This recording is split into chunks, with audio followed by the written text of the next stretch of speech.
اومدید. امروز میخوام یک گیاه بسیار جذابی و خوشگلی بهتون معرفی کنم. کورتون رشته‌ای هستش. همونطور که میبینید هم رنگ بسیار جذابی داره و هم خیلی خاص هستش.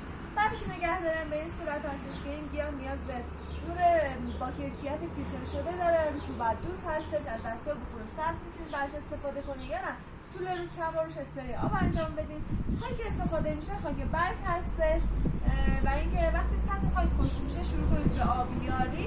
این نکته‌ای که داره اینکه اگر آبیاری کم باشه تمام این برگا به سمت پایین آویزون میشه، اگر آبیاری کامل باشه به سمت بالا همین برگا میاد و همین جذابیت هست. این گیاه همیشه سال در حال رشد هستش، به همین جذابی که میبینید براتون رشد میکنه، موندگاره.